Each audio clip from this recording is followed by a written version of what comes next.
أعوذ بالله من الشيطان الرجيم. بسم الله الرحمن الرحيم. يا أيها الذين آمنوا إن جاءكم فاسق بنبأ فتبينوا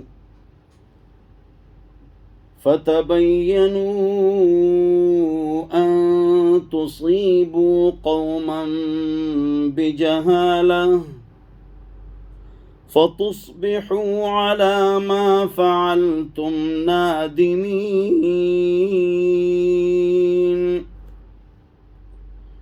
واعلموا أن فيكم رسول الله لو يطيعكم في كثير من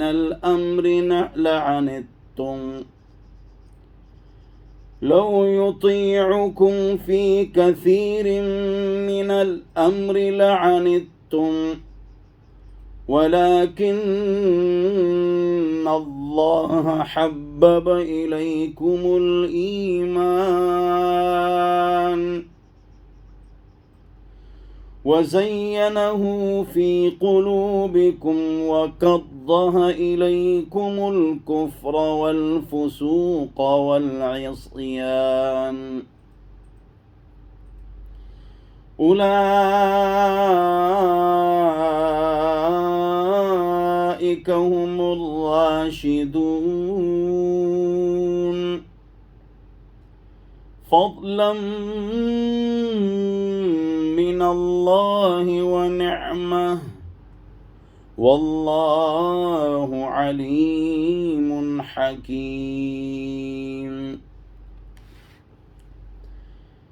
اے ایمان والو، اگر کوئی فاسق تمہارے پاس کوئی خبر لے کر آئے تو اچھی طرح تحقیق کر لیا کرو، کہیں ایسا نہ ہو کہ تم نادانی سے کچھ لوگوں کو نقصان پہنچا بیٹھو اور پھر اپنے کیے پر پچھتاؤ۔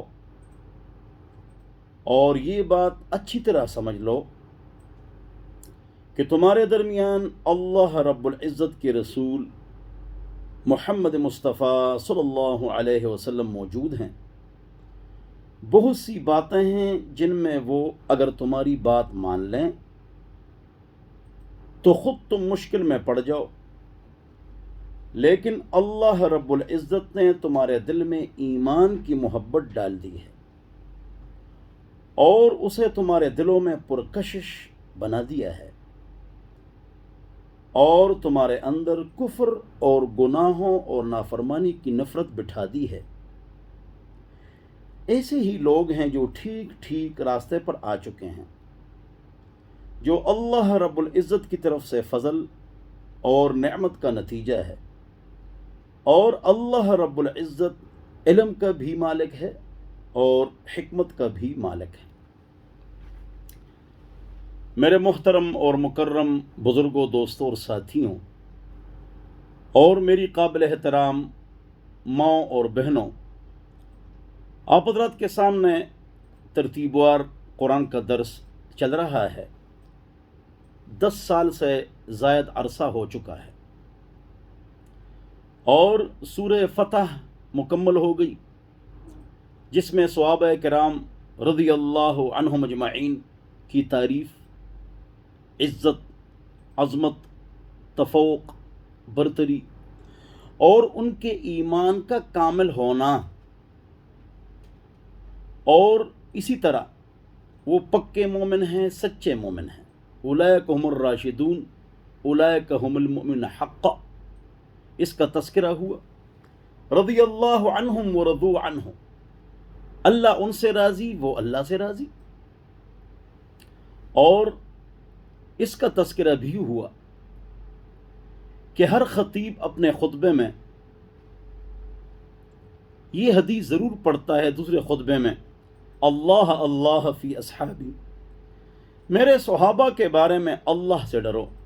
یہ مفعول بھی ہے اور فعل محذوف ہے، اتقوا اللہ اتقوا اللہ، اور میرے بعد ان کو اپنے اعتراضات، تنقیدات اور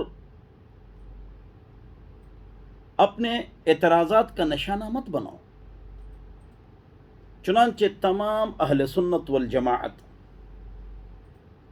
کا عقیدہ ہے، چاروں اماموں کا، تمام اسکول آف تھاٹس، مکاتب فکر کا یہ عقیدہ ہے، اور ہر عالم جانتا ہے، لا نذکرہم الا بخیر، ان کا تذکرہ ہم خیر کے ساتھ کریں گے۔ اور فرماتے ہیں کہ صحابہ کے اندر جو مشاجرات ہوئے ہیں اس کی تعویل اور تفصیل وہی مانیں گے جو اسلاف نے کی ہے،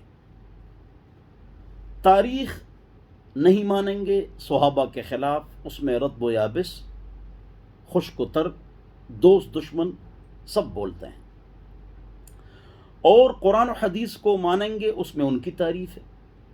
اگر کوئی ایسی روایت ملتی ہے جس سے صحابہ پر بات آتی ہے تو وہاں پر عقل کے گھوڑے نہیں دوڑائیں گے، بلکہ تمام اسلاف، اکابرین، شوافع، مبالک، حنابلہ، احناف اور محدثین، اہل حدیث بزرگ رحمہم اللہ، انہوں نے جو موقف اختیار کیا ہے اس حدیث کی تشریح میں ہم اس کو مانیں گے، جو انہوں نے تعویل کی ہے اس کو مانیں گے۔ چنانچہ عبداللہ بن مسعود رضی اللہ عنہ نے فرمایا، من کان مستنن فلیستن بسنت من قد مات فإن الحی لا تؤمن علیہ الفتنہ فاولئک اصحاب محمد صلی اللہ علیہ وسلم اختارهم اللہ لصحبت نبیہ ولإقامت دینہ اقلهم تکلفا واعمقهم علما، او کما قال۔ ابن مسعود مشکاۃ جلد نمبر 1 صفحہ 13 پر فرماتے ہیں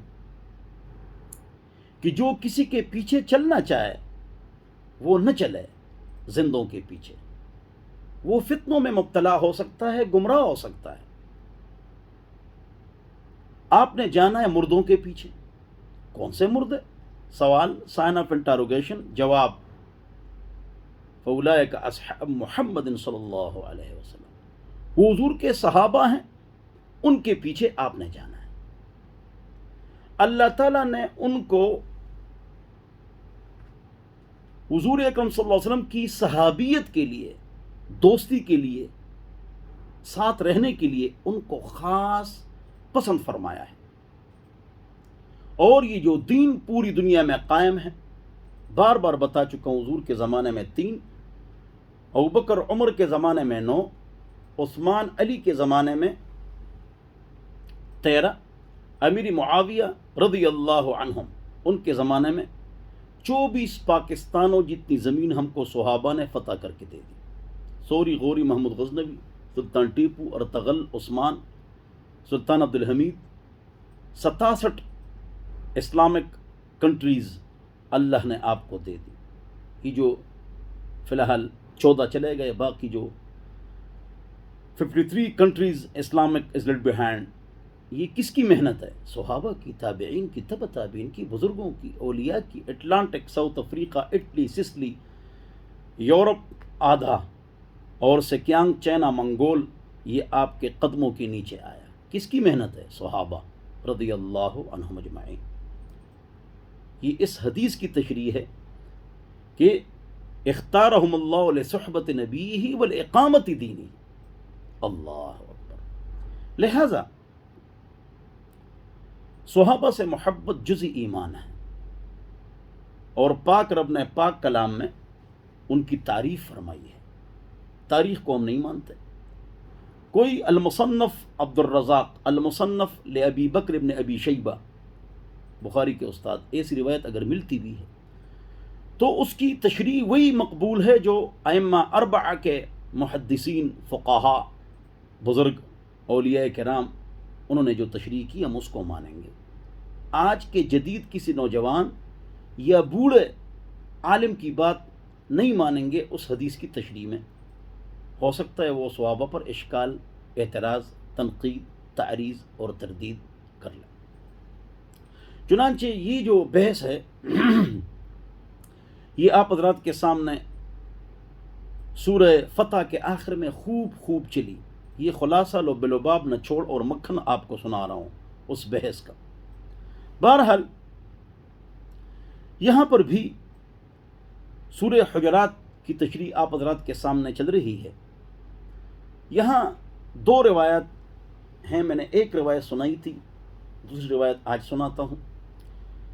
بنو تمیم کا وفد آیا اور اب اس پر امیر کس کو مقرر کیا جائے۔ ابوبکر عمر میں اختلاف ہوا کہ کس کو مقرر کیا جائے رضی اللہ عنہما۔ تو آواز ذرا بلند ہو گئی تو یہ آیت اتر گئی جو گزر گئی۔ لیکن ایک اور روایت ہے، وہ یہ ہے کہ بنو تمیم والوں نے آوازیں نکالی، مفسرین نے اس کو بھی لکھا ہے۔ تو اللہ کو یہ آوازیں بلند یا محمد کی پسند نہیں آئی کہ آپ آرام سے گفتگو کریں، آرام سے بات چیت کریں، اس طرح مت کریں کہ آپ یا محمد اخرج الینا، ہماری طرف نکل آئیے اے محمد، اس طرح مت بولو، آوازیں مت کھسو۔ حضور اکرم صلی اللہ علیہ وسلم پر آواز بلند نہ کرو، ان کو نصیحت کی گئی۔ بہرحال ایک تشریح وہی تھی، ایک یہ ہے، دونوں احادیث میں موجود ہیں۔ اس کے اندر پھر فتح علمگیری جلد نمبر 5 کتاب الکراہیہ میں اور دیگر بکس میں یہ بات موجود ہے کہ اسی طرح جو آپ کو عقل سکھاتا ہے، والدین ہیں، امام ہے، عالم ہے، استاد ہے، اسی طرح سسر ساس ہیں، تو اگر وہ آپ سے بات چیت کریں تو آپ ادب کا خیال کریں اور ان پر آواز بلند نہ کریں، ان سے آگے نہ جائیں۔ اور حضور اکرم صلی اللہ علیہ وسلم کی عظمت کا تذکرہ ہے تو فقہا نے اس کے اندر تمام بزرگوں کی قدر اور عزت آپ پر لازم ادب اس کا تذکرہ فرمایا ہے۔ لیکن یہاں ایک اہم نقطہ ہے، وہ نقطہ یہ ہے کہ عزت و عظمت کا مقصد اطاعت ہے۔ ہاں، یہ نقطہ ضروری ہے۔ مجھے حضور سے محبت ہے صلی اللہ علیہ وسلم، مجھے صحابہ سے محبت ہے، یہ کافی نہیں، یہ الفاظ، بلکہ ان کے طریق پر چلنا، ان کی عزت و عظمت، ان کی اطاعت ہے۔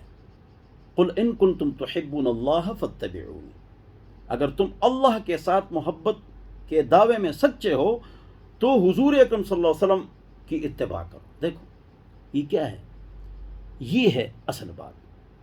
اللہ ہم سب کو سمجھ عطا فرمائے، عقل عطا فرمائے۔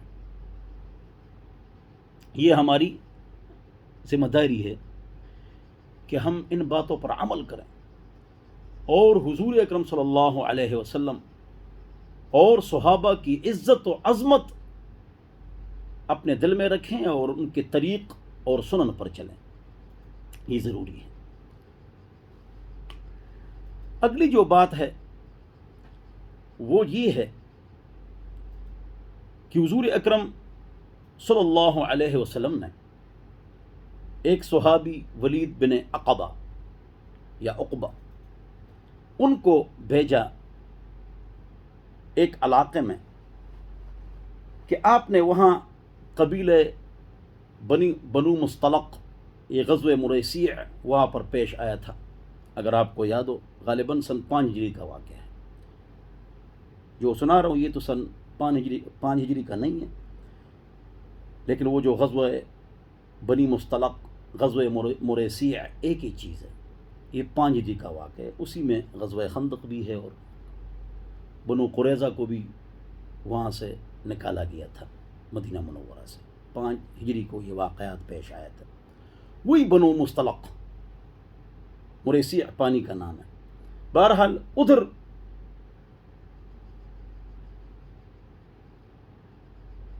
زکوٰۃ صدقات کے حصول کے لیے ان کو بھیجا گیا۔ شیخ مفسر ابن جریر رحمہ اللہ نے اور دیگر مفسرین نے یہ واقعہ نقل کیا ہے۔ اور جب وہاں گئے، ایک قول سنا رہا ہوں اور اقوال بھی ہیں، تو انہیں اسلحوں سے استقبال کیا، یہ سمجھے کہ یہ میرے خلاف کھڑے ہو گئے ہیں، پرانی ان کی کوئی دشمنی ہوگی، آ کر یہ خبر دے دی کہ وہ تو انکار کر گئے زکوٰۃ صدقات سے اور اسلحہ لے کر آئے۔ یہاں ان حضرات نے ارادہ کیا کہ ان پر فوج کشی کی جائے۔ یہاں پر ان حضرات نے ارادہ کیا کہ ان کے خلاف فوج کشی کی جائے، لیکن یہ آیت اتر گئی کہ اگر آپ کے پاس کوئی آدمی کوئی خبر لے کر آئے تو آپ تصدیق، تفتیش، تحقیق سے پہلے اس پر یقین نہ کریں، ہو سکتا ہے وہ جھوٹ ہو۔ ایک مثال ہے، اگر کوئی آدمی آپ کے پاس ایک آنکھ اس کی نکلی ہوئی ہے، ہاتھ میں ہے، خون بہہ رہا ہے کہ فلاں نے میری آنکھ نکالی، تو آپ اس کی تصدیق نہ کریں جب تک آپ اس سے نہ پوچھیں، ہو سکتا ہے اس نے اس کی 2 آنکھیں نکالی۔ تو بہرحال تصدیق، تحقیق یہ بہت ضروری ہے، تثبیت، تبیین، لیکن میرے سمیت ہر آدمی اس میدان میں ہار جاتا ہے۔ بس انسان خلق الانسان ضعیفا، خالی ذہن ہو کر جو بھی بات کسی سے کوئی سنتا ہے بس فوراً اس پر یقین کر لیتا ہے۔ یہ قدرتی بات ہے، یعنی میں نے اپنی بات بھی بتائی ہے، مجھ سے بار بار یہ کوتاہی ہوئی، اس طرح نہیں کرنا چاہیے۔ اللہ ہم سب کو سمجھ عطا فرمائے۔ 2 طرفہ موقف جب تک آپ نہ سنائیں آپ تصدیق نہ کریں۔ چنانچہ آپ پر لازم ہے کہ 2 طرفہ موقف آپ سنا کریں، پھر آپ رائے قائم کر لیا کریں۔ آج کل میڈیا میں، خصوصاً سوشل میڈیا جو ہے، سوشل میڈیا والے پیسے کماتے ہیں، اور جو کمزور ٹی وی، ریڈیو یا یوٹیوب چینل ہوتے ہیں اس طرح فضول غلط کٹنگ کر کے، ایڈیٹنگ کر کے ویڈیوز بناتے ہیں اور ایک آدمی کو بدنام کر دیتے ہیں اور اس بیچارے کو پتہ بھی نہیں ہوتا، ایڈیٹنگ کر کے، اور جب بعد میں خبر آتی ہے صحیح تو ملک برباد ہوتا ہے۔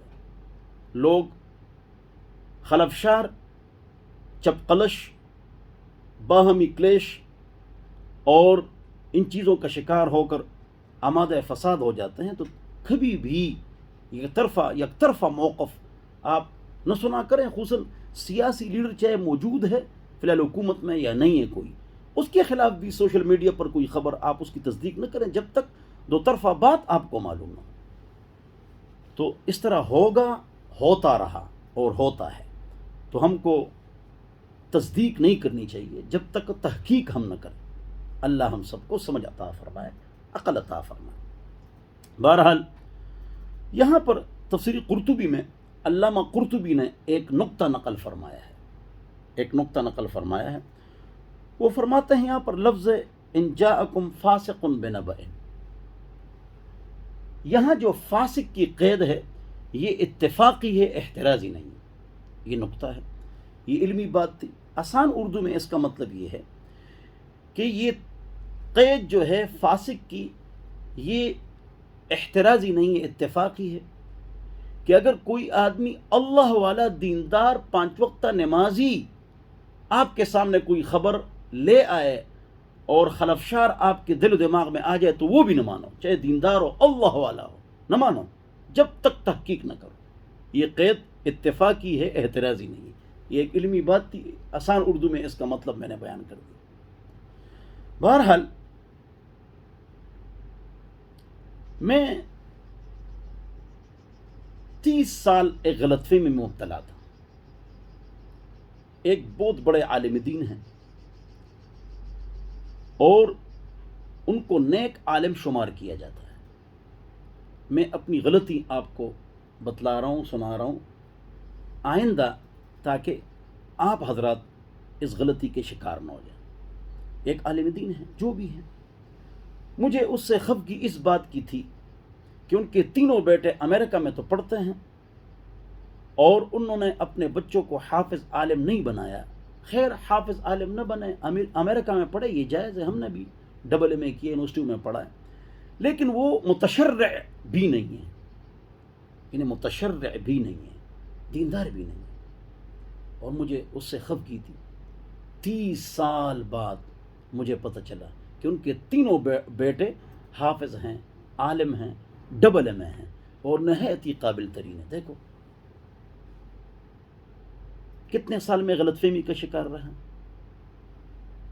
استغفر اللہ. یہ ہمارے اندر یہ غلطیاں موجود ہیں، اور کبھی میں سوچتا ہوں کہ اللہ ہی سے اس کی اصلاح مانگنی چاہیے. ہمارے نفس، شیطان اور وساوس، تفکرات یہ ہم کو برباد کر دیتے ہیں. اللہ ہی سے مانگو، یا اللہ اس پر ہم کو عمل کی توفیق عطا فرما، سمجھ عطا فرما. آگے اگلی جو بات ہے وہ یہ ہے کہ ہمارے اساتذہ نے بھی بتایا ہے اور تفسیروں میں بھی یہی واقعہ لکھا ہے جو آپ نے سنا شأن نزول کا، لیکن صحیح بات یہ ہے کہ یہ روایت نہایت ہی ضعیف ہے. یہ ابن جریر کی جو روایت میں نے آپ کو سنائی، ہمارے لیے مجموعی طور پر جو بات نکلتی ہے وہ یہ ہے کہ کسی بھی خبر کی تصدیق ہم نہ کریں جب تک تحقیق نہ کریں. بس یہ آیت ہم کو یہ بتلا رہی ہے، اور اس پر ہم کو کیا کرنا چاہیے؟ عمل کرنا چاہیے. اگر اس کے خلاف آپ چلیں گے تو کبھی کبھی آپ قولاً یا فعلاً کوئی غلط بات کریں گے، یا آپ سے کوئی کام سرزد ہو جائے گا، بعد میں آپ روتے رہیں گے کہ بھائی بات تو اس طرح نہیں تھی.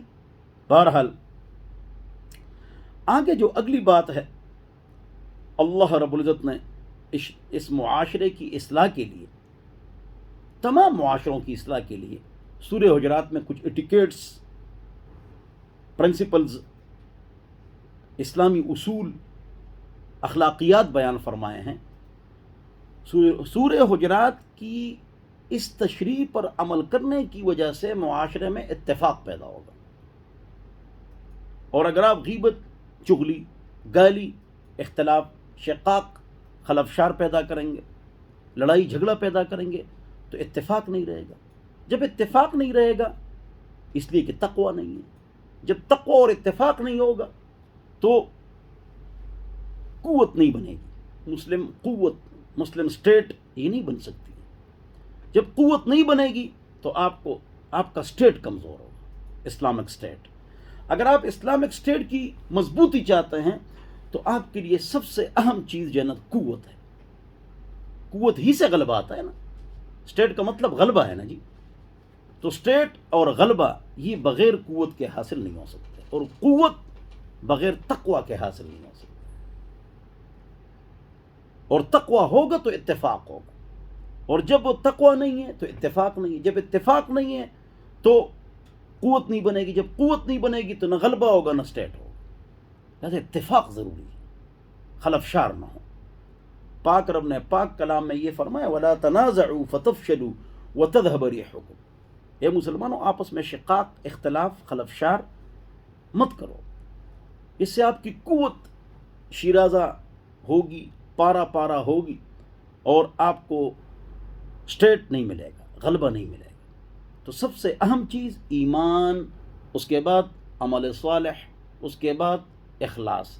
جب یہ تین چیزیں آ جائے اس کے بعد تقوی اختیار کرو تاکہ ایمان میں، عمل صالح میں اور اخلاص میں فرق نہ آئے. اس کے بعد تقوی کے بعد ہی اتفاق ہوگا، اور جب اتفاق ہوگا تو قوت آئے گی. جب قوت آئے گی تو غلبہ آئے گا، اور جب غلبہ آئے گا it is called Islamic state.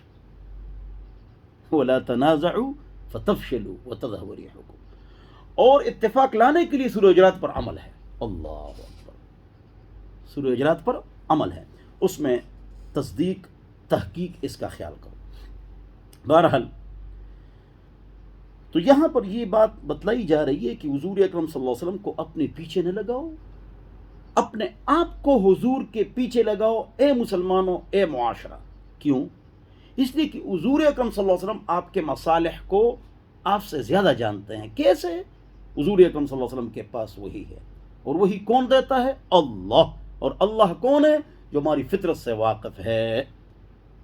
تو فطرت سے واقف کی جو بات یعنی وہی ہوگی، وہ جس کے پاس ہوگی آپ اس کی اطاعت کریں گے تو تب خیر کا دروازہ کھلے گا، ورنہ آپ لڑتے رہیں گے اور جھگڑتے رہیں گے.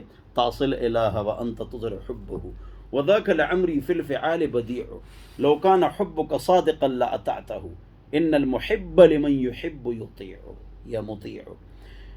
تو اللہ رسول کی مخالفت کرتا ہے، دعویٰ کرتا ہے مجھے اللہ رسول سے محبت ہے۔ جو جس کے ساتھ محبت کرتا ہے اس کے انداز، رفتار اور گفتار کو اختیار کرتا ہے۔ تو حضور اکرم صلی اللہ علیہ وسلم کی سنت پر چلو۔ اور حضور اکرم صلی اللہ علیہ وسلم کی سنت کیا ہے؟ اس کے لیے بہترین کتاب اسوہ رسول اکرم کس نے لکھی ہے؟ ڈاکٹر عبدالحی عارفی۔ یہ کون ہیں؟ یہ حضرت تھانوی رحمہ اللہ کے بہت بڑے خلیفہ ہیں۔ ان کے مسترشدین شیخ ڈاکٹر عبدالحی عارفی صاحب، جن کی انہوں نے تربیت کی ہے، وہ ہزاروں افراد ہیں، لیکن 3 افراد ان کے مسترشدین میں سے میں آپ کو بتاتا ہوں۔ نمبر 1 شیخ جسٹس تقی عثمانی، 2 حکیم سعید ہمدرد والے، 3 صدر ضیاء الحق صاحب۔ تینوں کتنے اونچے لوگ تھے، اور حضرت تقی صاحب کتنے بزرگ ہیں ہمارے۔ یہ شیخ ڈاکٹر عبدالحی عارفی رحمہ اللہ، یہ ان کی تربیت ہے۔ بہرحال اللہ تعالیٰ مجھے اور آپ حضرات کو سورہ حجرات پر عمل کرنے کی توفیق نصیب فرمائے، اور بغیر کسی تحقیق کے ہم کسی کی بات پر یقین نہ کریں، اس سے نقصان ہوتا ہے۔ اللہ ہم سب کو سمجھ عطا فرمائے۔ وآخر دعوانا ان الحمد للہ رب العالمین، وصلی اللہ علی النبی الکریم۔